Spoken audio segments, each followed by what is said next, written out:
जैसे ही उस शिकारी ने देखा, मोर मुकुट पहना हुआ है, कानों में कुंडल पहने हुए हैं, गले में वैजंती माला है, पीतांबरी पहनी है, बाकी चाल चल रहा है, चंदन की सुगंधी आ रही है।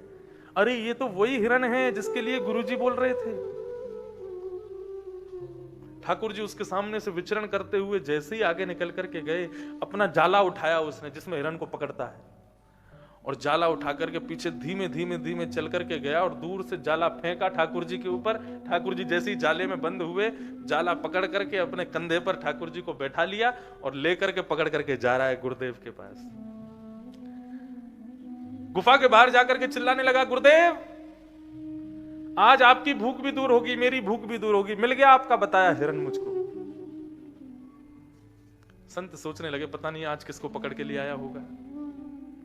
जैसे ही बाहर आए गुरुदेव तो आकर के क्या देखा, उस शिकारी के कंधे पर श्री राधा रमन लाल जी बैठे हुए हैं और बंशी बजा रहे हैं, जाले में बंधे हुए हैं। उनकी मधुर मुस्कान, उस मधुर स्वरूप को देख करके संत ने आज अपने उस शिकारी शिष्य को प्रणाम किया। बोले छोड़ इनको। बोले छोड़ दूंगा तो भाग जाएगा, हिरण बड़ी मुश्किल से मिला है। बोले नहीं भागेगा, छोड़ दे। जैसे ही छोड़ा, ठाकुर जी ने कहा प्रभु कृपा करो। जब कृपा करके उस शिकारी को अपना भाव रूप दिखाया, दोनों गुरु शिष्यों ने चरणों में प्रणाम किया। कितने दयालु हैं ठाकुर जी, कितने कृपालु हैं। उस शिकारी के उस गुण पर ही रीझ गए कि वो ठाकुर जी को हिरण समझ के बंदी बनाना चाहता है, उसी पर आनंदित हो गए। है कोई दयालु इन जैसा, है कोई कृपालु इनके जैसा। बंधु दुनिया में कितना भी बड़ा नास्तिक व्यक्ति क्यों ना हो, वह भी एक बार को स्वीकार कर लेगा कि उसने भी भगवान की किसी ना किसी कृपा का अनुभव तो किया है जीवन में। संसार में कोई व्यक्ति ऐसा नहीं है जिसने ठाकुर जी की कृपा का अनुभव ना किया हो। एक ना एक बार तो सबको अनुभव होता है।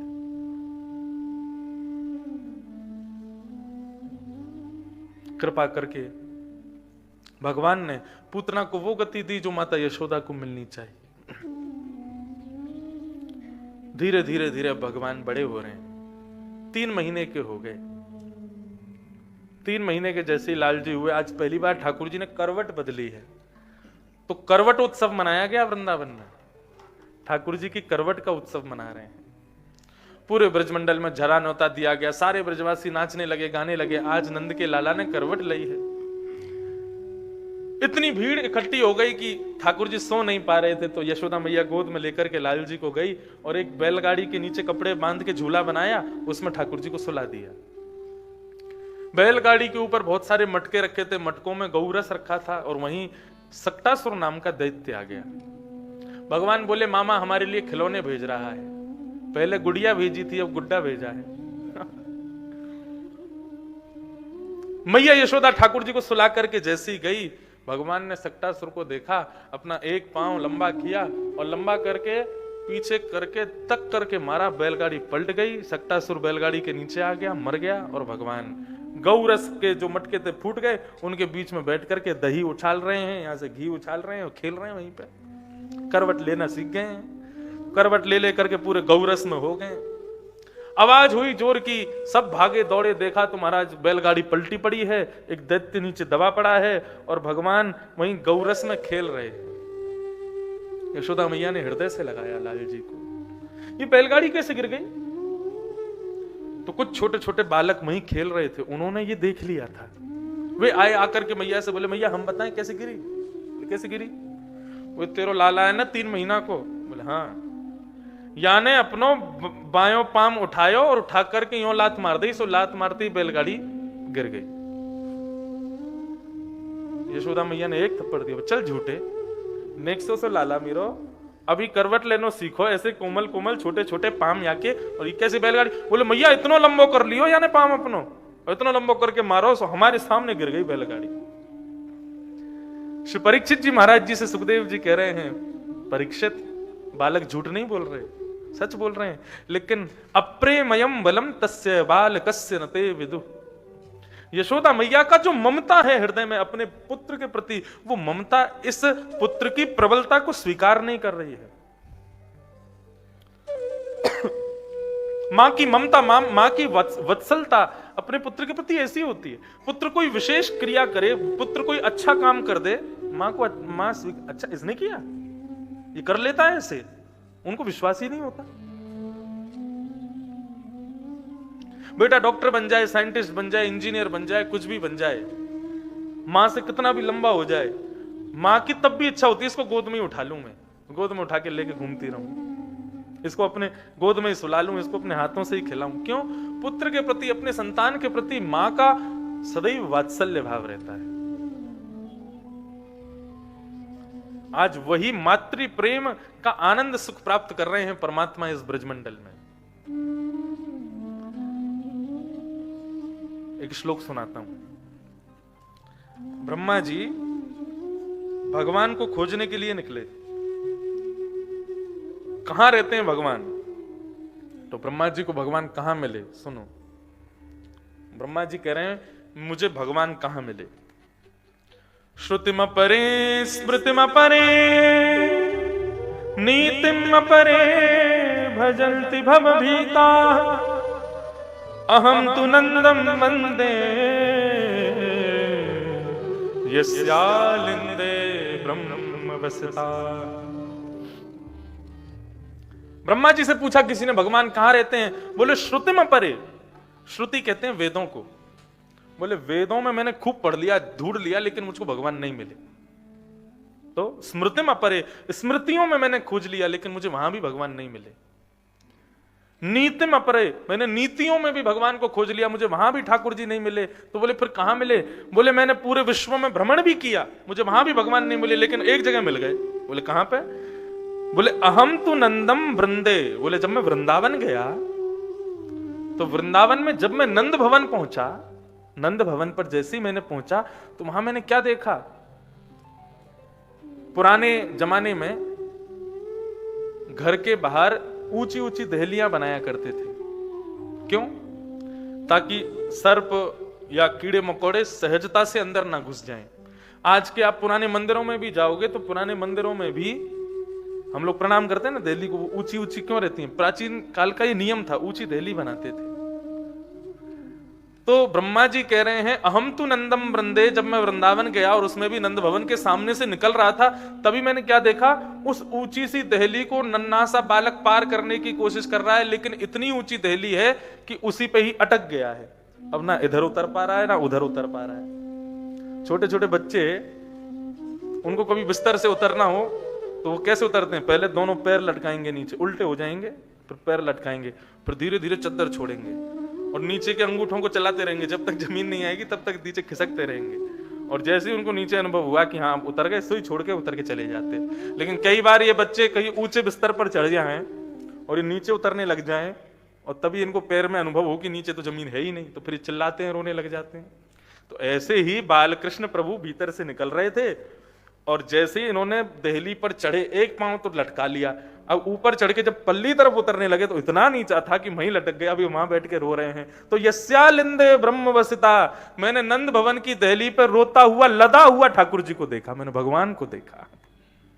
ये वो ईश्वर, वो परमात्मा जो पूरी विश्व को अपनी भ्रगुटी पर नचाता है, जिसके मुस्कुराने पर सब प्रसन्न हो जाते हैं, जिसकी जरा सी मुरझाहट पर नूतन प्रलय हो जाता है, वो ब्रह्म मैंने कहां देखा? बोले वृंदावन के नंद भवन की दहली पर उसको लदा हुआ देखा, वहां लदा हुआ था। बंधु, ये वृंदावन भूमि साधारण नहीं, इसको बार बार मस्तक से लगाया करो, बार बार प्रणाम किया करो। यहां पर परम ब्रह्म वो लीला करते हैं जो किसी के विचार में भी नहीं आ सकती। ये वृंदावन साधारण नहीं है। यस्यालिंदे ब्रह्मवसिता।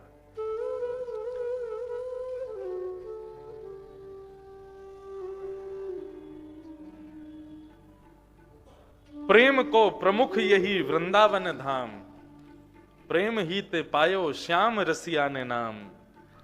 ये प्रेम की बात है, इसको हर कोई नहीं समझता।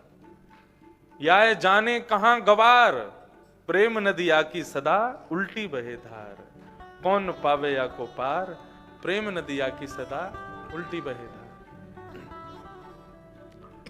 देखो मैं सुनाऊं एक बात अनमेल, ब्रह्म निराकार रहो गोकुल में खेल। कहां? नंद यशोदा के द्वार। प्रेम नदियां की सदा उल्टी बहे धार, कौन पावे आको पार। प्रेम नदियां की सदा उल्टी बहे धार, कौन पावे आको पार। प्रेम नदियां की सदा उल्टी बहे धार, कौन पावे आको पार। प्रेम नदियां की सदा उल्टी बहे धार। ओ देखो मैं सुनाऊं एक बातन में, मैं सुनाऊं एक बातन में। ओ ब्रह्म निराकार रहो गोकुल में खेल। हाँ ब्रह्म निराकार रहो गोकुल में खेल। नंद यशोदा के द्वार, यशोदा के द्वार, नंद यशोदा के द्वार, यशोदा के द्वार। ओ प्रेम नदिया की सदा उल्टी बहे धार, कौन पावे आको पार। प्रेम नदिया नदियां की सदा उल्टी बहे धार। कौन पावे आको पार। प्रेम नदिया की सदा उल्टी बहे धार। कौन पावे आको पार। प्रेम नदियां की सदा उल्टी बहे धार। तो ये प्रेम है, और इस प्रेम की ही वजह से ठाकुर जी यहाँ ये सब लीला कर रहे हैं। नहीं तो पर ब्रह्म को क्या जरूरत है ब्रज में आने की, ये सब लीलाएं करने की। तो ठाकुर जी 3 महीने के हुए तब ठाकुर जी ने सक्टासुर को मारा। बंधुओं, वैसे कृष्ण जन्मोत्सव और कृष्ण अवतार बहुत विशेष महत्वपूर्ण है।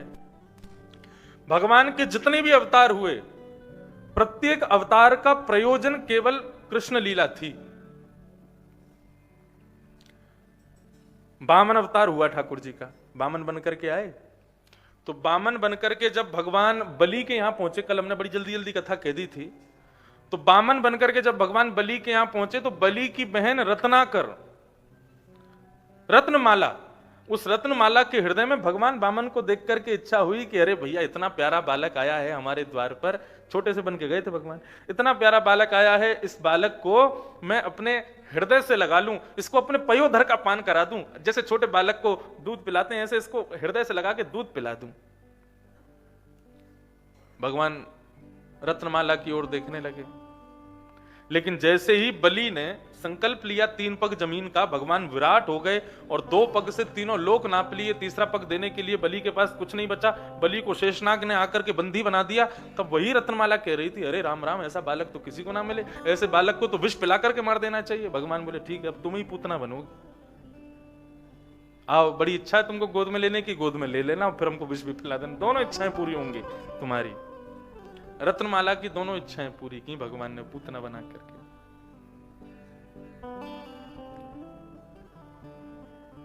प्रत्येक अवतार ठाकुर जी का इसीलिए है कि कृष्ण लीला पूर्ण हो। तो ऐसे कृष्णावतार में ठाकुर जी अब धीरे धीरे और बड़े होने लगे, तो 1 वर्ष के हो गए। 1 वर्ष के ठाकुर जी हो गए तो गुटमुन गुटमुन चलते हैं, घुटने के बल चलते हैं, मैया के पीछे पीछे जाते हैं। लेकिन अभी तक ठाकुर जी का नामकरण संस्कार नहीं हुआ। क्यों नहीं हुआ नामकरण? बोले क्योंकि नंद बाबा के जो कुल पुरोहित हैं सांडिल्य मुनि, उनको ये बात पता है कि ये बालक इनका नहीं है, ये तो वसुदेव जी का बेटा है। वसुदेव जी के बेटे का नामकरण वसुदेव जी का कुल पुरोहित करे, हम क्यों करें? लेकिन ये बात बता नहीं सकते, इसलिए वो जाते भी नहीं और बताते भी नहीं है, इसलिए ठाकुर जी का नामकरण नहीं हुआ अभी तक। लेकिन मथुरा में वसुदेव जी को जब ये बात पता चली कि हमारे बालकों का नामकरण नहीं हुआ, तो उन्होंने अपने कुल पुरोहित को भेजा कि आप जाकर के नंद बाबा से कह देना, बोले आपके कुल पुरोहित तो आ नहीं रहे, तो हम ही कर देते नामकरण। तो वसुदेव जी के कुल पुरोहित गर्गाचार्य जी महाराज वृंदावन पधारे और वृंदावन आकर के उन्होंने नंद बाबा से कहा कि हम आपके बालकों का नामकरण कर देते हैं। तब नंद बाबा ने अपने दोनों बालकों का नामकरण श्री गर्गाचार्य जी के द्वारा करवाया। गर्गाचार्य जी पर ठाकुर जी ने बड़ी कृपा की, उनको चतुर्भुज रूप में दर्शन कराया। कैसे दर्शन कराया? गर्गाचार्य जी अपने ठाकुर जी का भोग लगा रहे थे खीर बना करके, और मन ही मन ठाकुर जी को बुला रहे थे। बोले ठाकुर जी आपके लिए बढ़िया भोग बन गया है, अब आकर के भोग लगाओ और मैं तब तक 108 मालाएं कर लेता हूं। नेत्र बंद करके माला कर रहे थे, अंदर से गुटमुन गुटमुन चल के ठाकुर जी आए और उनके शालिग्राम के सामने से भोग उठा करके पाने लगे। गर्गाचार्य जी के जैसे नेत्र खुले, सामने भोग को नहीं देखा, बगल में देखा पूरा मुंह सना हुआ है खीर में, हाथ सने हुए हैं खीर में और खा रहे हैं खीर। यशोदा मैया को बुलाया, बोले मैया तुम्हारे लाला ने हमारे ठाकुर जी को भोग खा लियो, सब झूठो कर दियो, दूसरी सामग्री दो फिर से भोग लगाऊं। यशोदा मैया लाला को लेकर के गई, फिर से अंदर पटक दियो। गर्गाचार्य जी ने फिर भोग बनाया, हे शालिग्राम भगवान अबोध बालक है, उस पर क्षमा कर देना, आप फिर से भोग लगाओ। फिर से भोग सिद्ध करके ठाकुर जी के सामने रखा, तो प्रणाम करते हुए कहा ठाकुर जी भोग लगाओ प्रेम से, और माला करने लगे। ठाकुर जी फिर आ गए, फिर से आए और उनकी खीर भोग लेके फिर खाने लगे। गर्गाचार्य जी ने नेत्र खोल करके देखा भगवान को, अब तो गुस्सा हो गए। हे यशोदा तेरा बालक कैसा उद्यमी, मेरे मेरे ठाकुर जी का भोग खा जाता है बार बार। यशोदा मैया बोली भोग खा रहा है ये बड़ी कृपा है, नहीं तो ये तो ठाकुर जी खा जाता है। इसको शालिग्राम भगवान में गुलाब जामुन दिखाई देते हैं। नंद बाबा तो अपने ठाकुर जी बचा के रहते हैं कि कहीं खा नहीं जाए, क्यों एक बार तो खा चुका है उनको। तो बाबा बड़ी गरीमत मारो कि केवल भोग खा रहा है, नहीं तो ये तो ठाकुर जी खा जाता है। ऐसे उद्यमी ठाकुर जी के 2 दांत और निकल आए हैं, ऐसे प्रसन्न होकर के मुस्कुराते हैं। मैया यशोदा ने आपके कमरे में बंद कर दिया ठाकुर जी को, बोले देखूं तो सही अब कैसे निकल के आवे को। ठाकुर जी जंगले पे खड़े हो गए और गर्गाचार्य जी को गुस्से में देख रहे हैं। 1 साल का बालक गुस्सा करता है, बड़ा प्यारा लगता है, लाल लाल गाल हो जाते हैं उसके और सांस छोड़ता है। गर्गाचार्य जी बोले अब आके दिखा, अब ठाकुर जी का बढ़िया भोग लगाऊंगा मैं, अब आके दिखा बाहर। मन ही मन लाल जी कह रहे हैं कि तो अब लगा भोग, अब के आऊंगा तो ऐसा ऐसा दर्शन कराऊंगा तो को जीवन भर याद रखेगा। गर्गाचार्य जी ने फिर भोग लगाया, हे शालिग्राम भगवान क्षमा कर देना, छोटा बालक है, आपका भोग झूठा कर देता, अब प्रेम से पावा। भोग लगा करके माला करने लगे। ठाकुर जी आए, जाने कैसे किवाड़ खोल ली और निकल करके घुटमुन घुटमुन चल करके आए, खीर भोग लेकर के पाने लगे।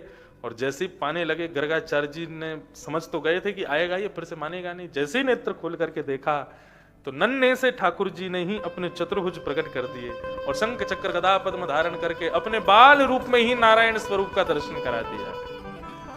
और एक भुजा से स्वयं खीर खा रहे हैं और अपने मुख में लगे हुए अधरामृत में मिश्रित खीर को ही गर्गाचार्य जी को खिला रहे हैं।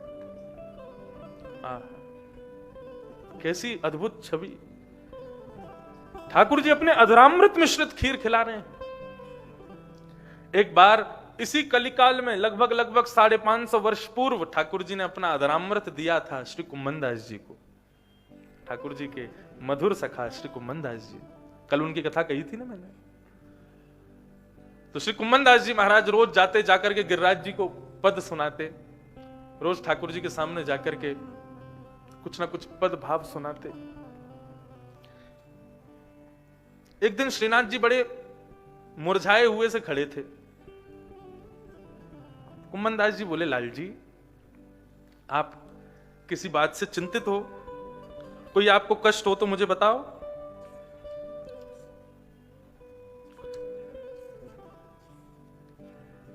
आपको यदि कोई भाव चाहिए हो, किसी प्रकार का आपका कोई भाव हो तो मैं उसको पूरा करूंगा, आप मुझे आज्ञा करें।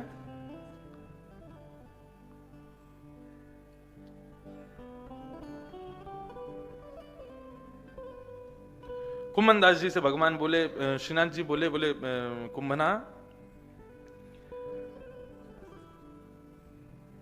मेरी चोरी करने की इच्छा है रही है। श्रीनाथ जी बोले, कुम्भनदास जी बोले अब चोरी कैसे करवे जाओगे लाल जी, अब वो द्वापर युग थोड़ी चल रहा है और यशोदा मैया आदि सब गोपियों वालों जमानो थोड़ा ही है कि आप कोई गोपी के यहाँ जाके माखन खाए लोगे, चुराए लोगे और आनंद से प्रेम से पाओगे, ऐसा समय थोड़ा ही है। अब तो ये कलयुग चल रहा है, कोई घर में चले गए तो महाराज पिछली बार तो गोपी आपको द्वापर में सब इतना ज्यादा कछु कहती नहीं, सब जानती हैं आपके स्वरूप को, या कलिकाल में तो आपके स्वरूप को कोई पहचान नहीं पाएगा। यदि कोई घर में घुस गए तो इतनी मार पिटाई होगी कि महाराज दूसरे दिन दर्शन नहीं दे पाओगे आप। ठाकुर जी बोले ना अब तो मेरा बहुत मन है रहो कि मैं चोरी करवे जाऊं, मेरी चोरी करवे की बड़ी इच्छा है रही है। कुम्मनदास जी बोले तो फिर कैसे करोगे चोरी? बोले एक गोपी रोज आवे दर्शन करवे और मक्खन लेके आवे और मैं मुख दूर से ही मक्खन दिखा के हे लाल जी मैं कथा में सुनूं कि आप गोपीन के घर चोरी करवे जाओ, मेरे घर कब आओ? मैं रोज रोज माखन निकाल करके अपने घर के छींके पर टांग दूं, मुझको यही आश लगी रहे कि काउ दिन कभी लाल जी को इच्छा आ जाएगी तो मेरे घर चोरी करवे आएंगे। पास के गांव की गोपी है, रोज बाकी यही इच्छा रही कि मैं बाकी यहाँ चोरी करवे जाऊं। यदि तू मेरे संग चले कुम्मनदास तो हम दोनों चल करके मत चोरी करें। कुम्मनदास बोले हम तो बड़े बूढ़े आदमी, हम पे कहां चोरी हो रही आवे। भगवान बोले देख चोरी में कछु ना करना हो, केवल एक काम करना हो, क्या फुर्ती रखो, फुर्ती, बस फुर्ती रखनी है। कुम्मनदास जी बोले बड़े बूढ़े हैं भैया, हम कहां से करेंगे इतना? बोले मैं हूं ना, मैं सिखा दूंगा सब, तू बस फुर्ती रखियो। ठीक है। अब ठाकुर जी श्रीनाथ जी खड़े हैं, आरती हुई, आरती के बाद में सब शयन वैन करा करके और बढ़िया शयन आरती करके गोसाई जी वहां पे सब ठाकुर जी की सेज सजा करके मंदिर के कपाट बंद करके गोसाई जी सब चले गए, सारा परिकर मंदिर बंद करके चला गया। ठाकुर जी के कक्ष में एक खिड़की थी, उस खिड़की की पल्ली तरफ कुम्मनदास जी खड़े थे। रात में समय बता दिया था भगवान ने, इतने बजे आऊंगा मैं।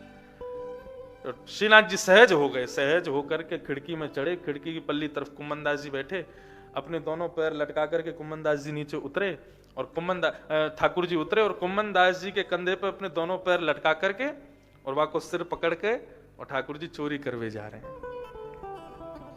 ठाकुर जी स्वयं मार्ग बता रहे, कुम्मनदास आगे तो ले लियो, माते यूं घूम जाइयो और देख बोरो घर वहीं ले चल। ठाकुर जी पहुंचे, ऊपर से पहले घर होते थे उनमें बीच में आंगन जरूर होता था, खुला हुआ आंगन जरूर। आजकल तो छतें ही पूरी बनवा देते हैं, आंगन तो होते नहीं है। पहले घरों में आंगन होते थे, चोरों को भी सहूलियत रहती थी अंदर घुसने की। आजकल कोई जगह ही नहीं छोड़ी हमने चोरों के लिए, भगवान भी कहां से हम हैं। ठाकुर जी भीतर प्रवेश कर गए, छींके पर मक्खन लटका हुआ था। कुम्मनदास जी नीचे खड़े हो गए, ठाकुर जी उनके ऊपर बैठे थे और छींका पकड़ करके ठाकुर जी कुम्मनदास जी के कंधे पर खड़े हो गए और कुम्मनदास जी से कह दिया मेरे पैर पकड़ लो। कुम्मनदास जी ने पैर पकड़ लिए। अब ठाकुर जी मक्खन निकाल करके पा रहे हैं, स्वयं तो पाते गए फिर कुम्मनदास जी बोले नहीं हमको खवा दो, हमारे हाथ तो व्यस्त हैं। तो ठाकुर जी ने अपने मुख में लिया, फिर बचा हुआ मक्खन, अपने अधरामृत का मिश्रित मक्खन ऐसे नीचे झुक करके कुम्मनदास जी के मुख में दे दी। जैसे ही कुम्मनदास जी के मुख में गया, ओहो इतना स्वाद। अब तो महाराज कुम्मनदास जी तो नेत्र बंद करके और बिल्कुल भाव विह्वल हो गए, नेत्रों से अश्रुपात होने लगा। ठाकुर जी के हाथों से ऐसा अधरामृत मिश्रित मक्खन खाया। इतने में ही ठाकुर जी की धोती धीरे धीरे ढीली हो गई और ढीली हुई तो वो जैसे ही नीचे खिसकी तो खिसकते ही ठाकुर जी ने क्या बोले भैया इसको संभालना है। तो ठाकुर जी ने 4 भुजा धारण की, 2 भुजा से तो धोती पकड़ी, 2 भुजा से छींके पर पकड़ करके मक्खन पाने लगे। जैसी ऊपर हलचल हुई, कुम्मनदास जी ने ऊपर देखा तो चतुर्भुज रूप में श्री गोवर्धन नाथ खड़े हैं, 2 भुजा से धोती पकड़ रखी है, 2 भुजा से छींके में से मक्खन पा रहे हैं। इस छवि को देख करके तो कुम्मनदास जी निहाल हो गए, इतने आनंद विभोर हो गए कि ठाकुर जी के हाथ पैर वैर सब छूट गए हाथ से। अब तो ठाकुर जी डगमगाने लगे। ठाकुर जी ने छींका तो पकड़ रखा था, इतने में ही छींके पे से माखन की मटकी नीचे गिर गई। जैसे ही नीचे गिरी आवाज हुई, सारे घर के लोग उठ गए, डंडा वंडा उठा करके गोपी दौड़ी, अरे चोर चोर चोर चोर चोर। अब ठाकुर जी तो छींका पकड़ करके जोर की छलांग मार के ऊपर छत पर पहुंच गए और छत से पहुंच के भाग गए। कुम्मनदास जी वहीं रह गए, खूब डंडे पड़े कुम्मनदास जी। अरे नेक उजी तो करो, देखो तो सही कौन है। नेक उजारो कियो तो यहां से रक्त निकल रहा है, यहां से रक्त निकल रहा है, नेत्रों से अश्रुपात हो रहे हैं, मुख पर मक्खन लगा है। श्री कुम्मनदास जी आनंद विभोर हो गए। गोपी ने कही अरे अरे ये तो वही कुम्मनदास है, वो मंदिर में कीर्तन गावे, चोरी करवे आयो। अरे बुढ़ापे में बाबा तो नेक शर्म नहीं आई, चोरी करवे आयो। कुम्मनदास जी ने उस गोपी को देखा और उसको कह रहे हैं कैसे बताऊं मैं कि मैं कैसे आया तेरे। कुम्मनदास जी कह रहे हैं तू है सखी बड़ भाग बड़ी, नंदलाल तेरे घर आवत है। तू है सखी बड़ भाग बड़ी, नंदलाल तेरे घर आवत है। तू है सखी बड़, गाइए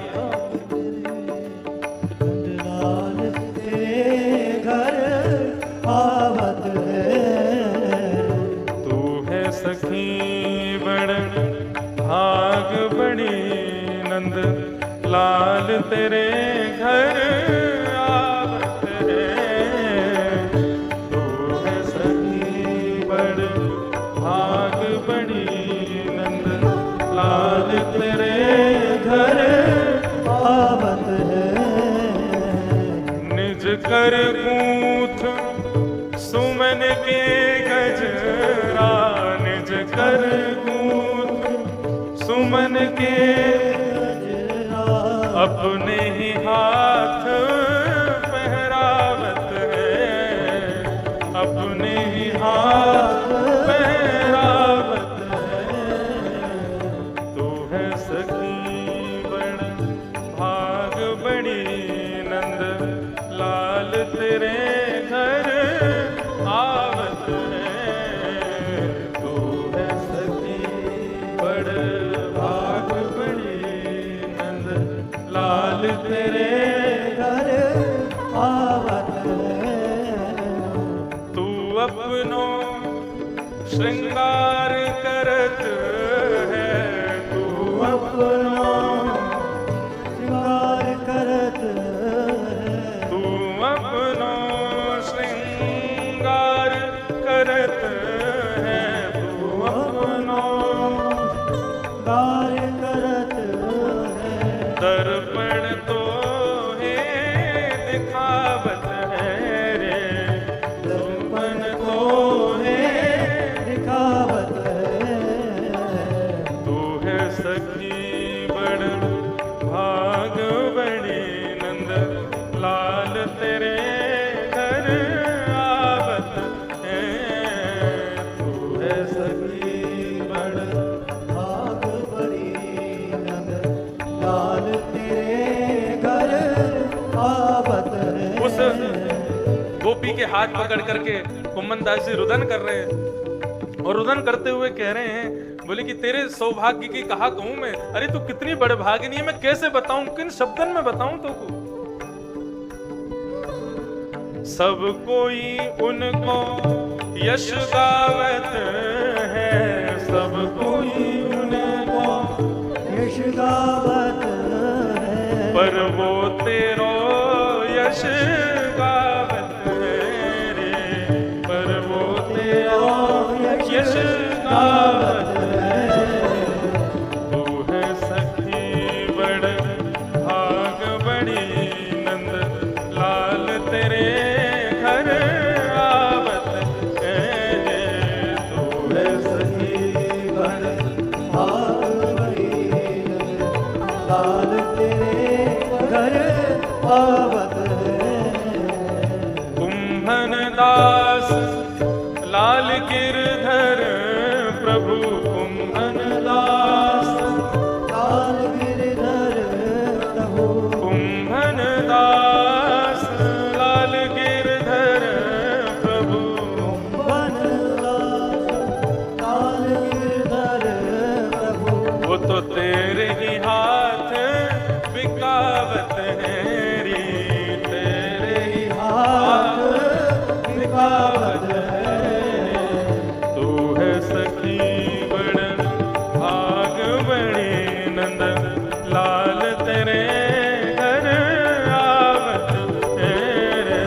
तू है सखी बड़ भाग बड़ी नंद लाल तेरे घर आवत है। गोपाल तेरे घर आवत है रे। बाल तेरे घर आवत है। तू है सखी, तू है सखी बड़ भाग बड़ी नंदलाल तेरे घर आवत है। तू अपनो श्रृंगार करत है, वो दर्पण तोहे दिखावत है। तू है सखी बड़ भाग बड़ी नंदलाल तेरे घर आवत है। सब उनको यश गावत हैं, पर वो तेरो यश गावत है। तू है सखी बड़ भाग बड़ी नंदलाल तेरे घर आवत है। जब अपने घर के ठाकुर जी की सेवा करो ना स्वयं, तब उनका श्रृंगार करके अपने लिए खुद ही गा लेना। तू है सखी बड़ भाग बड़ी नंदलाल तेरे घर आ कितने सौभाग्यशाली हैं, ठाकुर जी ने अपनी सेवा दे रखी है। हमारे हाथ की बनी हम जो बना दें सो पा लेते हैं, हम जैसा श्रृंगार कर दें वैसे तैयार हो जाते हैं, हम जैसे जो करना चाहें उस प्रकार की सेवा को स्वीकार करते हैं। हाँ, तो ऐसे कुंभन दास जी पर ठाकुर जी ने, तो ये मैं इसलिए सुना रहा था कथा, ठाकुर जी ने अपना अधरामृत प्रदान किया श्री कुंभन दास जी को। भगवान बड़े हुए, 1 साल के हो गए तो श्री गर्गाचार्य जी ने नामकरण किया। यशोदा जी अपनी गोद में बलराम को लेके बैठी और रोहिणी जी अपनी गोद में कन्हैया को लेके बैठी, परीक्षा लेने के लिए कि गर्गाचार्य जी देखें तो सही जानते कितना है। जैसे ही यशोदा की गोद में बलराम जी को देखा, गर्गाचार्य जी बोले, अयम ही रोहिणी पुत्रो रमयंशु हि दो गुणै आख्यास्यते रामेति बलाधिक्याद्बलं विदुः। हे मैया, ये आपकी गोद में जो बालक बैठा नहीं, आपका नहीं है, ये रोहिणी का बेटा है, और ये अपने परिवार के प्रति बहुत सुहृद होगा, इसलिए इसका नाम मैं राम रखता हूं, लेकिन बल की अधिकता के कारण लोग इसको बलराम पुकारेंगे। और दूसरी तरफ रोहिणी जी की गोद में बैठे हैं कौन? भगवान कृष्ण। उनको देख करके गर्गाचार्य जी की समाधि लग गई। समाधि क्यों लगी बंधुओं? समाधि नहीं लगी, गर्गाचार्य जी की जीभ पर हिंदी वर्णमाला के सभी अक्षर आपस में लड़ाई कर रहे हैं। क्यों? बोले परब्रह्म का नाम हमसे शुरू होना चाहिए। आ जाता है आगे, बोले मुझसे नाम शुरू होगा तो पा पकड़ के खींचता, तू पीछे हट, मुझसे नाम शुरू होगा तो चा आ जाता, नहीं नहीं मैं आऊंगा आगे। तो इस प्रकार हिंदी वर्णमाला के अक्षर युद्ध कर रहे हैं गर्गाचार्य जी की जीभ पर कि आज इनका नामकरण होने वाला है। ये परब्रह्म परमात्मा परमेश्वर हैं, यदि हमसे इनका नाम हो जाए तो हम धन्य हो जाएंगे। इसलिए 45 मिनट तक समाधि में रहे गर्गाचार्य जी, क्योंकि जीभ बोले ही नहीं पा रही है। तब फिर गर्गाचार्य जी ने इन सारे वर्णमालाओं को थोड़ा संतोष किया। बहुनी संति नामानि, हिंदी वर्णमाला के जितने अक्षर हैं प्रत्येक अक्षर पर तुम्हारे लाला का एक नाम होगा। गोपाल सहस्त्र नाम, विष्णु सहस्त्र नाम, ये सब आपके लाला के सहस्त्र नाम, हजारों हजारों नाम होंगे आपके लाला के। मैया बोली भैया ऐसा मत करो, 1000 नाम मत रखो, लाला के एक नाम रख जाओ, जाते हम लाला को बुला दे करेंगे, नेक पुकार ले करेंगे ऊंची आवाज में। तो नंद बाबा तो गर्गाचार्य जी कहने लगे, अच्छा ठीक है, तो हम आपके बालक का नाम रखते हैं। क्या नाम रखते हैं? आसनवर्णास्त्र।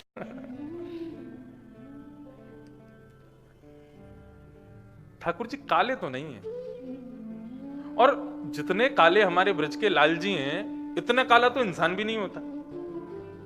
वास्तव में ठाकुर जी का वर्ण कौन सा है? तो एक संत से मैंने पूछा, मैंने कहा वास्तविक में कृष्ण वर्ण है कौन सा? वो मुस्कुरा करके बोले होली आ रही है अभी। बोले हाँ होली आ रही है। तो विश्व के जितने रंग हैं ना, उन सब रंगों को ले आना, सबको मिला देना और सबका घोल बना देना, जो रंग निकलेगा ना वही कृष्ण वर्ण है, वही कृष्ण है। मतलब जिसने पूरे विश्व को रंगा है, तो प्रत्येक रंग का एक अंश तो उनके भीतर है। सारे विश्वों के रंगों के समूह का नाम है कृष्ण, वो कृष्ण वर्ण है, वो ठाकुर जी का एक्चुअल रंग है। इस बार करूंगा मैं, जितने भी गुलाल मिल रहे होंगे बाहर, लाल पीले हरे गुलाबी बैगनी जो भी मिलेंगे पूरे वृंदावन से, सब नए नए मिला के एक परात में सबको मिला देंगे, और फिर उनको घोल के जो रंग निकलेगा वही है कृष्ण वर्ण, वही लगाएंगे फिर सबको कृष्ण वर्णम।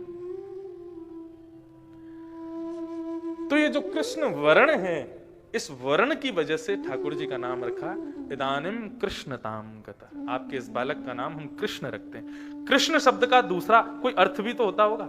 हाँ, कृष यानी कि पृथ्वी, कृषि यानी कि किसान। एक प्रकार से कृषि कहते किसको है? किसान कहते किसको है? भूमि के सेवक को किसान कहते हैं, भूमि के मालिक को किसान कहते हैं। तो केवल खेतीबाड़ी करने वाला किसान नहीं है, भूमि पर रहने वाला प्रत्येक व्यक्ति कृषि है, क्योंकि वो भूमि से संबंध रखता है, क्योंकि वो पृथ्वी से संबंध रखता है। हम सब कृषि हैं। तो कृषि यानी कि भूमि का संबंधी व्यक्ति कृषि, और ण यानी कि निवृत्ति। कृषि भूवाचक शब्द है, न निवृत्तिवाचक शब्द है। तो कहने का अभिप्राय, जो व्यक्ति कृष्ण नाम लेने से कृषि यानी कि भूमि से निवृत्त हो जाए, वही है कृष्ण। ये कृष्ण शब्द का अर्थ है। जिस कृष्ण नाम को गाने से पृथ्वी से निवृत्ति मिल जाए, पृथ्वी से निवृत्त हो जाए, पुनः फिर इस पृथ्वी पर कभी आना ना पड़े, वही है कृष्ण। भगवान का नाम रखा गया कृष्ण। अब तो जब से भगवान का नामकरण हुआ तब से ठाकुर जी तो और ऊधमी होते जा रहे हैं। इतना ऊधम मचाते हैं, इतना ऊधम मचाते हैं कि जिसकी कोई सीमा नहीं। खूब ब्रजमंडल में ऊधम चलता है ठाकुर जी का।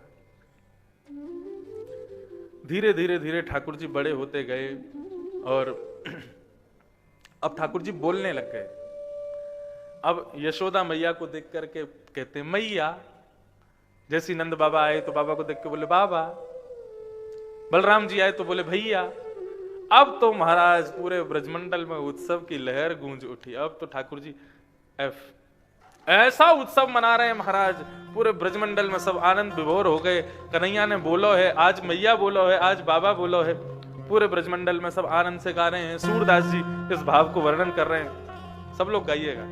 आज हम सबका परम सौभाग्य, परम पूजनीय श्री नेत्रपाल गुरु जी पधारे। ये यहाँ सोफा पे बैठ जाएंगे गुरु जी। नहीं आप बैठो, गुरु जी ऊपर बैठ जाएंगे।